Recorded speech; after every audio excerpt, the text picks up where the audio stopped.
السلام علیکم ورحمۃ اللہ وبرکاتہ۔ کیسے ہیں میرے بھائی؟ خیریت سے ہوں گے؟ امید کرتا ہوں آپ لوگ خیریت سے ہوئیں گے۔ خدمت میں پھر ایک چھوٹی سی ویڈیو لے کے حاضر ہوا ہوں۔ کچھ بیانات ہیں مولانا صاحب کی، سنیں قرآن کے حوالے سے سنیں۔ حضرت ابو ہریرہ رضی اللہ تعالیٰ عنہ نے اللہ کے رسول صلی اللہ علیہ وسلم سے پوچھا کہ اللہ کے رسول صلی اللہ علیہ وسلم، اگر آپ اس دنیا سے تشریف لے گئے تو آپ کے بعد ہم کیسے زندگی گزاریں گے؟ تو حضور نے کہا کہ قرآن کریم کے ساتھ وابستہ ہو جانا۔ قرآن کریم کے ساتھ وابستگی صرف تلاوت کی حد تک نہیں، بلکہ قرآن کے ساتھ وابستگی اس کو سمجھنے کی حد تک، کیونکہ جب اس کو سمجھیں گے تو اس پر عمل کریں گے۔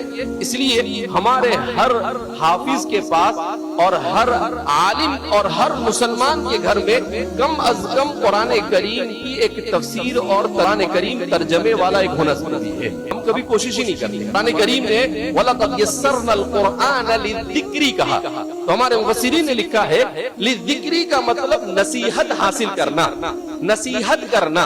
تو قرآن جہاں یاد کرنے کے لیے آسان ہے وہاں سمجھنے کے لیے بھی آسان ہے۔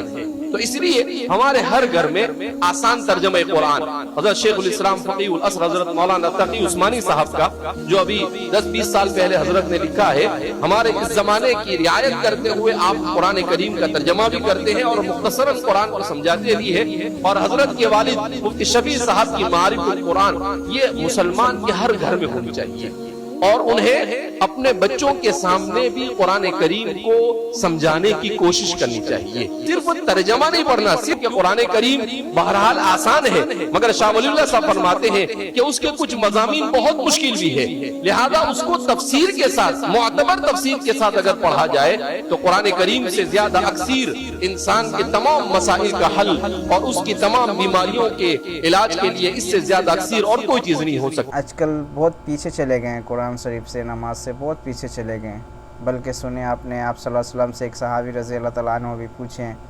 کہ آپ کے جانے کے بعد ہم لوگ کیسے جئیں گے، یعنی کہ کیسے رہیں گے، قرآن شریف کیسے معلوم پڑے گا ہم لوگ کو؟ تو آپ صلی اللہ علیہ وسلم نے ایزی بتایا کہ قرآن شریف پڑھیں، اس کا ترجمہ پر ہم سب کو قرآن کی صحیح حقیقت سمجھ میں آئے، خشوع اور خضوع کے ساتھ پڑھنے کی توفیق عطا فرمائے، اور 5 ٹائم کی نماز پابندی سے پڑھنے کی توفیق عطا فرمائے۔ چھوٹا سا چینل ہے، اس کو سبسکرائب کر لیں، دعائیں میں یاد رکھیں۔ اللہ حافظ۔ السلام علیکم ورحمۃ اللہ وبرکاتہ۔